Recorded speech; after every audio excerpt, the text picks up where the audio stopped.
Western system of education in India. The Western education started and propagated in India by the Europeans, especially the British. After 1813, the British colonial rulers introduced the Western system of education in India.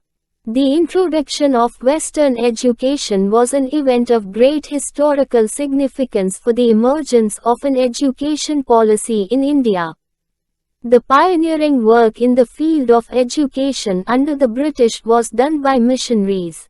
One important result of the great efforts by missionaries was to rouse up governments both in England and in India to realize that it was their duty to do something for the education of the people under their rule. The British government wanted to modernize education and help with their administration. They wanted to teach Western science and literature in English during education under British India and also introduced a formal system of education in India.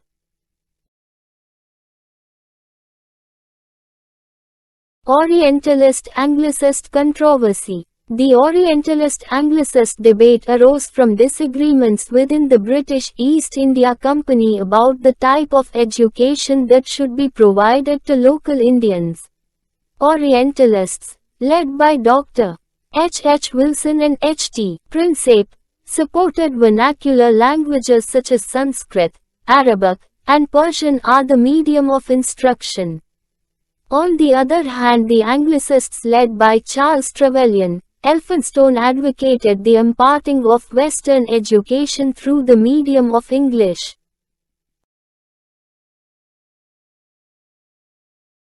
Macaulay's Minutes. Thomas Babington Macaulay, a British politician and historian.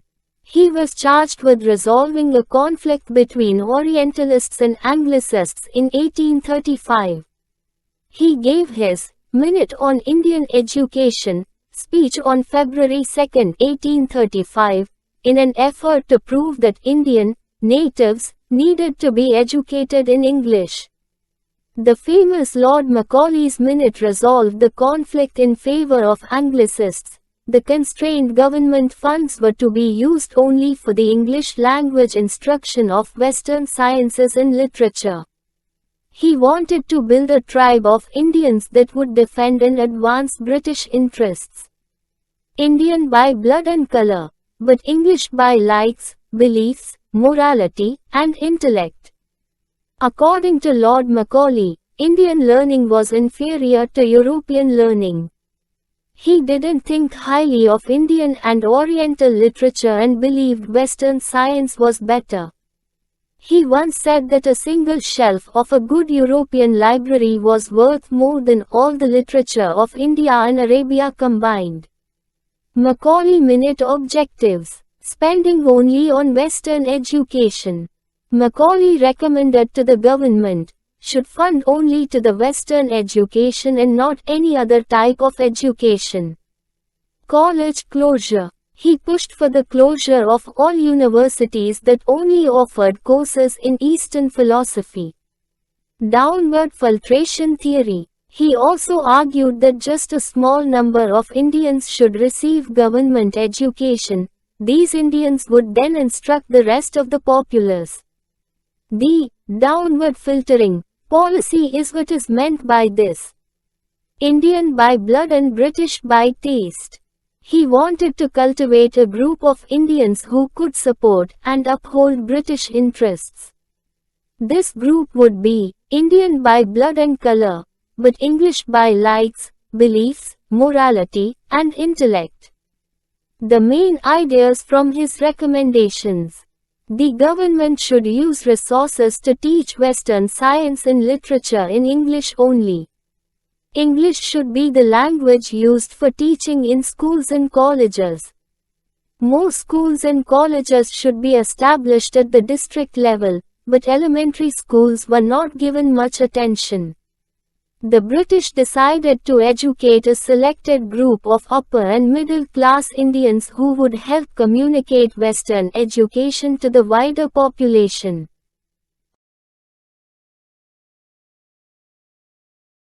Theory of downward filtration. Lord Macaulay put forth the downward filtration theory in his renowned Macaulay's Minutes of 1835, which were delivered to the Governor-General of British India.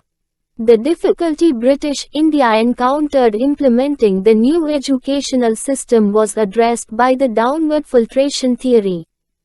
As per the downward filtration theory, the Britishers believed that if they educated only a few upper-class Indians, then the government was paving way for educating the masses. Through this system, education was expected to filter downwards.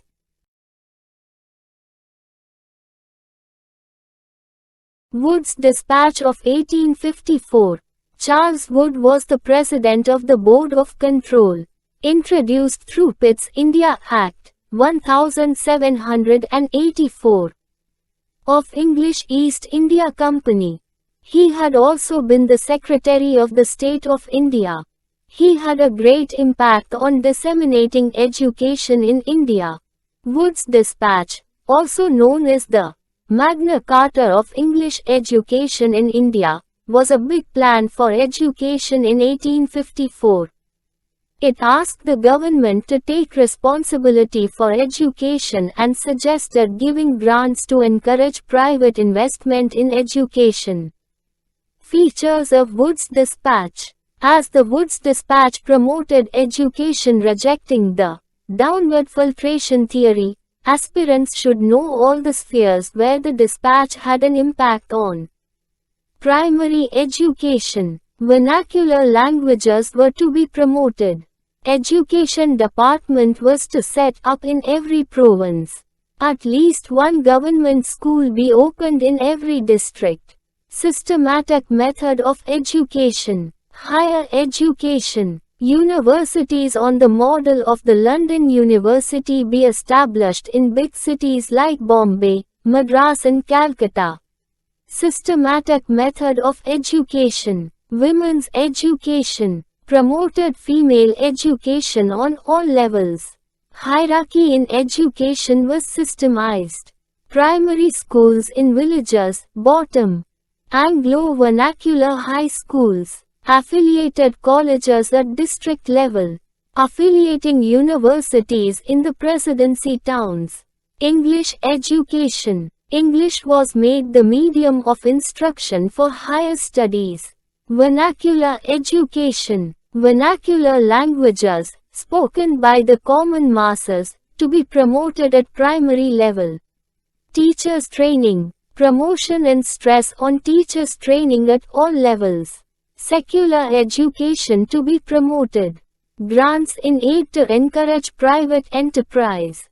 Impact of Wood's Dispatch. The following developments were reflected post Charles Wood's Dispatch. 1. Bombay, Madras and Calcutta universities were set up in 1857. 2. In all provinces, education departments were set up. 3. Bethune School, founded by J.E.D. Bethune, was started for women education. 4. Agriculture Institute at Pusa, Bihar, and an engineering institute at Roorkee was started.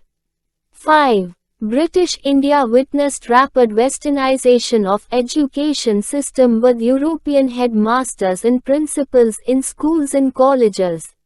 6. Private Indian educators appeared.